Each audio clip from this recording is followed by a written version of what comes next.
Taste the Daily. சட்டப்பேரவை பொதுக்குழு என தொடர்ந்து அதிமுகவின் தீரமிகு எழுச்சியால் பயந்து போய் அறிக்கை வெளியிட்டிருக்கும் அமைச்சர் நேருவுக்கு அதிமுக தலைமை நிலைய செயலாளர் SP வேலுமணி கடும் கண்டனம். அதிமுகவையும் கழக பொதுச் செயலாளரை குறித்து பேச அமைச்சர் KN நேருவுக்கு எந்த அருகதையும் இல்லை என காட்டம்.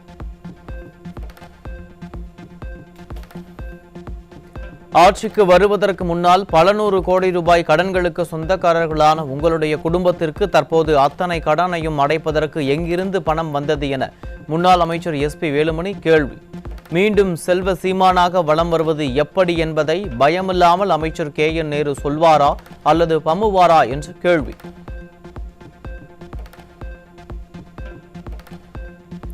நீட் என்றால் பயம், மேகதாது என்றால் பயம், தற்போது டங்ஸ்டன் என்றாலும் திமுகவினருக்கு பயம்தான். பயம் மட்டுமே உருவான உண்மையான கோழை. ஸ்டாலினின் சீனியர் கொத்தடிமையான அமைச்சர் நேரு அதிமுக பற்றி பேசுவதற்கு எள்ளளவும் தகுதி இல்லை என கழக தலைமை நிலைய செயலாளர் SP வேலுமணி காட்டம்.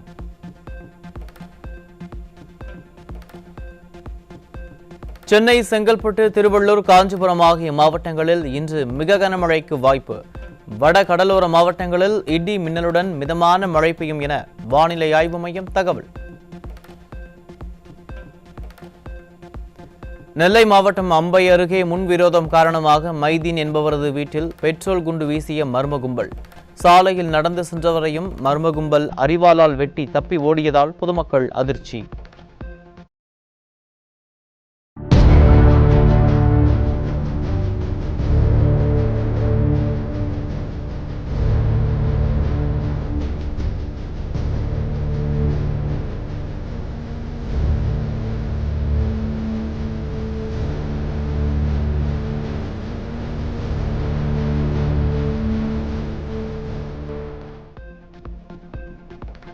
ஈரோடு ரயில் நிலையம் அருகே விற்பனைக்காக கடத்தி வரப்பட்ட 35 லட்சம் மதிப்புள்ள 50 கிராம் ஹெராயின் போதைப் பொருளுடன் அசாமைச் சேர்ந்த இருவர் சிக்கினர். நிர்வாக திறனற்ற ஸ்டாலின் ஆட்சியில் உயர் ரக போதைப் பொருட்கள் கடத்தல் நாளுக்கு நாள் அதிகரித்துள்ளதாக பொதுமக்கள் குற்றச்சாட்டு.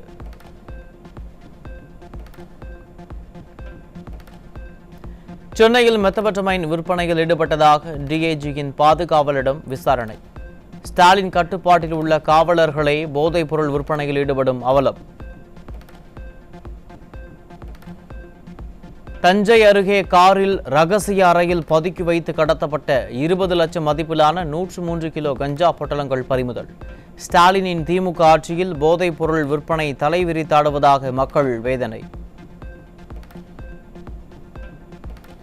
காஞ்சிபுரம் மாவட்டம் ஸ்ரீபெரும்புதூர் அருகே போதைப் பொருட்களை பதுக்கி வைத்து விற்பனை செய்த நபர் சிக்கினார்.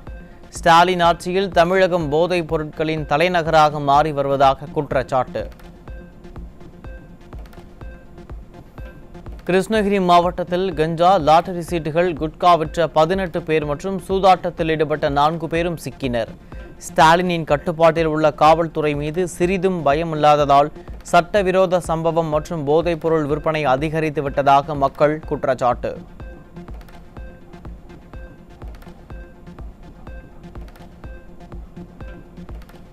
எத்தியோப்பியாவிலிருந்து சென்னை விமான நிலையத்திற்கு கடத்தி வரப்பட்ட 14 கோடியே 20 லட்சம் ரூபாய் மதிப்பிலான கொகைன் போதைப் பொருள் சிக்கியது. மைனாரிட்டி பாஜக ஆட்சியில் விமானம் மூலம் போதைப் பொருள் கடத்தல் சம்பவம் தொடர்கரையாகி வருவதாக குற்றச்சாட்டு.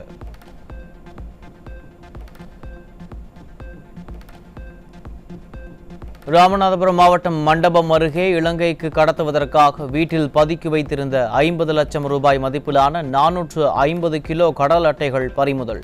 திமுக ஆட்சியில் தமிழகத்திலிருந்து இலங்கைக்கு கடல் வழி கடத்தல் சம்பவங்கள் அதிகரித்துள்ளதாக பொதுமக்கள் குற்றச்சாட்டு.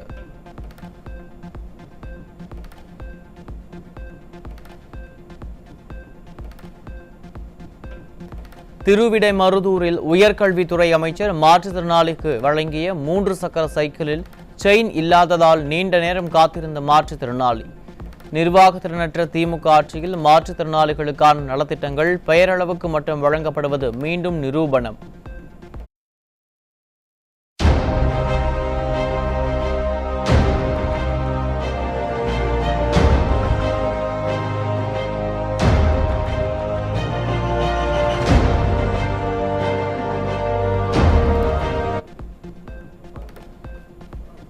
அரியலூர் அருகே குடிபோதையில் தொடர்ந்து தகராறில் ஈடுபட்ட கணவனை கத்தியால் அறுத்து கொலை செய்த மனைவி சிக்கினார்.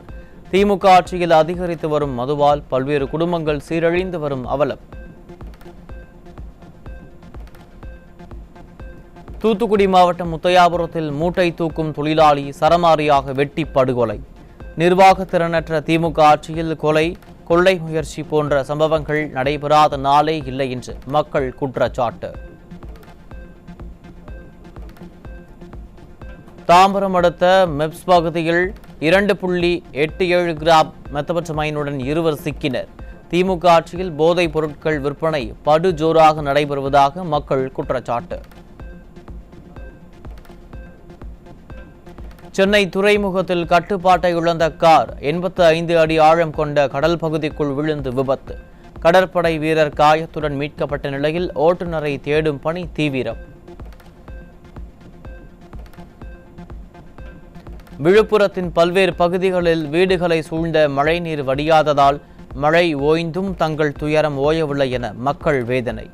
திறனற்ற திமுக அரசு வெள்ள நிவாரண நிதியும் முழுமையாக கொடுக்காமல், தண்ணீரையும் வெளியேற்ற நடவடிக்கை எடுக்காமல் உறங்குகிறதா என மக்கள் ஆவேசம்.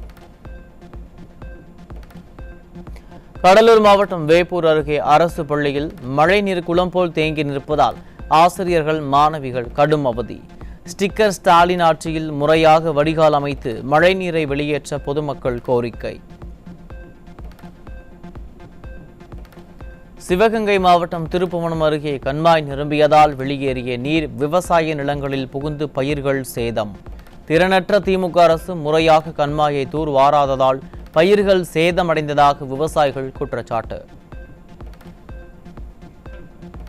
தூத்துக்குடி 51வது வார்டு பகுதியில் உள்ள திருவிக நகர் மற்றும் ஜே நகர் பகுதிகளில் மழைநீர் குளம் போல் தேங்கியுள்ளதால் அப்பகுதி மக்கள் கடும் அவதி.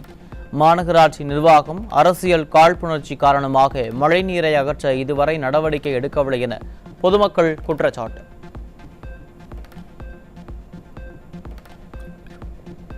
திருவண்ணாமலை மாவட்டம் செய்யார் அருகே 200 ஏக்கர் நெற்பயிர்கள் நீரில் மூழ்கி சேதமானதால் விவசாயிகள் கவலை. ஸ்டாலின் அரசு வாய்க்கால்களை தூர்வாராமல் விட்டதால் பெருத்த சேதம் ஏற்பட்டதாக விவசாயிகள் வேதனை.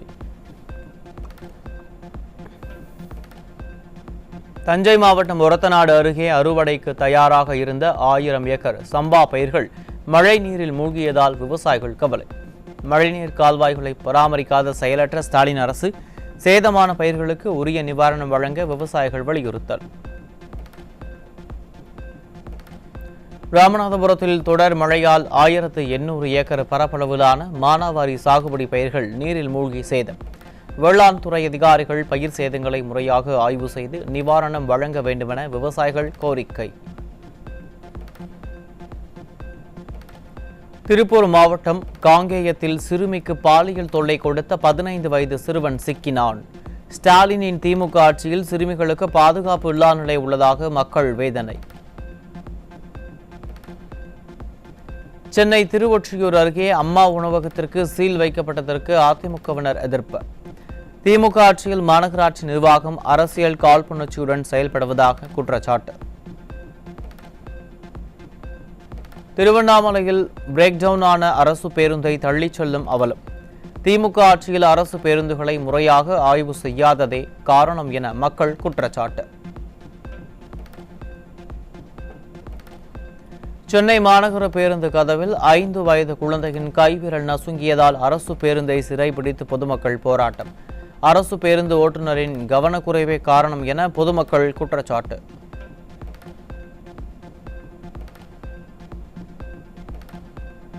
செங்கல்பட்டு மாவட்டம் தாம்பரம் மேம்பாலம் அருகே சாலையோரம் லாரியில் இருந்து மனித கழிவு நீர் வெளியேற்றம். கும்பகர்ண தூக்கத்தில் இருக்கும் மாநகராட்சி நிர்வாகம் உரிய நடவடிக்கை எடுக்க வேண்டும் என வலியுறுத்தல். சாம்சங் தொழிற்சாலையில் மீண்டும் வெடித்த தொழிலாளர் பிரச்சினை. நிர்வாக திறனற்ற திராவிட மாடல் தொழிலாளர் நலத்துறை தொழிலாளர் பிரச்சினைகளை உடனுக்குடன் தீர்க்க நடவடிக்கை எடுக்காததால் வெளிநாட்டு முதலீட்டாளர்கள் அல்லல் படும் அவலம். திண்டுக்கல்லில் மழையால் திராட்சை பழங்கள் கொடியிலேயே அழுகியதால் விவசாயிகள் வேதனை. திமுக அரசு உரிய நிவாரணம் வழங்க வேண்டுமென விவசாயிகள் வலியுறுத்தல். விருதுநகர் மாவட்டம் சாத்தூர் அருகே பட்டாசு ஆலையில் பயங்கர வெடி விபத்து. கட்டிடம் வெடித்து சிதறி தரைமட்டமான நிலையில் வாகனங்கள் தீயில் எரிந்து நாசம்.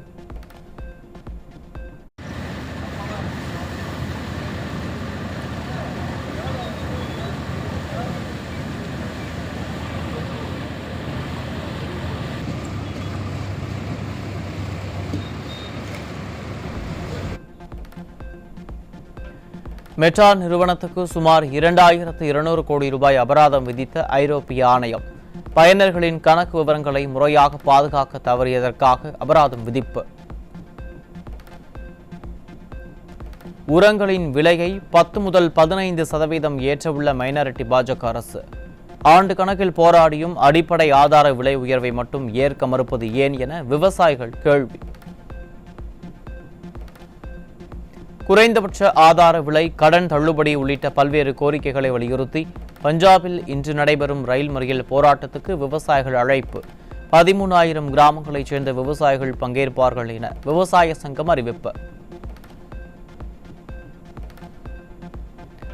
நாடாளுமன்றத்தில் எதிர்க்கட்சிகளின் கடும் எதிர்ப்புகளுக்கு மத்தியில் ஒரே நாடு ஒரே தேர்தல் மசோதா தாக்கல். வாக்கெடுப்பில் 369 எம்பிக்கள் பங்கேற்ற நிலையில் கூட்டுக்குழுவுக்கு மசோதாவை அனுப்ப 220 எம்பிக்கள் ஆதரவு.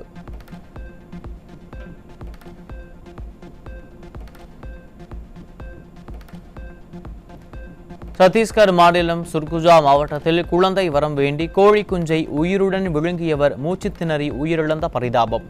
மூட நம்பிக்கையால் பறிபோன உயிர்.